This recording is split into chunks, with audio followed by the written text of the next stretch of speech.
Good day everyone. So, update tayo sa ating mga alagang kambing. So, ayun na lang sila. Nabawasan ng isa. Nawala yung babae na black with white. Yung may white sa gitna. So, tatlo na lang sila. So, kahapon, isang araw may nag-inquire sa atin. Tapos kahapon, expected ko na mga tanghali bibilhin. So nangyari, hindi naman dumaan. So akala ko hindi na bibilhin, akala ko hindi bibilhin. Tapos kaninang umaga around 7 AM biglang dumating yung buyer, naka-tricycle. Kaya ayun, dali-daling binili yung ating babaeng kambing na 8 months old. So ngayon tatlo na lang sila. Ayan, yan yung update sa ating mga alagang kambing. So iniisip ko bumili uli ng isa. Pag nabenta tong lalaki, bili tayo isang lalaki na upgraded na kung may mabili pa. Kaya naman, pero yung upgraded na yan bagong walay yung bibili natin.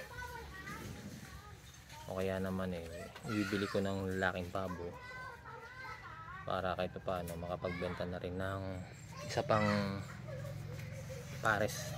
Yung talagang pwede na yung ipares pag magbebenta tayo, yung talagang hindi magkapatid. So yun yung isip ko. Tapos kaya naman bibili tayo ng rooster ng decal brown para makapag-prepare tayo ng mga itlog na sisiw na decal brown. O kaya Rhode Island na rooster. So yun yung inisip ko. Tapos the rest, syempre bibili tayo ng automatic incubator. So yun yung ating pinaplano. So pag-isipan mo natin yun kung anong gagawin. So nabenta natin yung kambing ng 3K. So tumubo naman ng 1,000. So pwede na yun kaysa kasi ang hirap din yung patabain at the same time. Tanim natin okra. Hindi pa na natin sa paso. 1, 2, 3, 4, 5, 6 7. May 7 yan iso.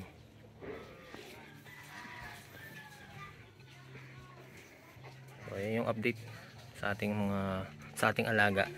Nakakabenta tayo. Ito yung ating mga gansa.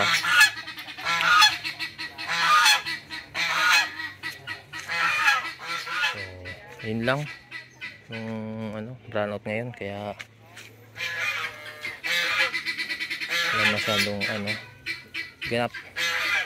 So mamaya pag nagkakuryente, check-in tayo ng pwedeng mabili para mapalitan yung alaga. Pag-isipan mo muna mabuti. So ayun lang po, habang nanonood po kayo, matingin-tingin yung kapaligiran.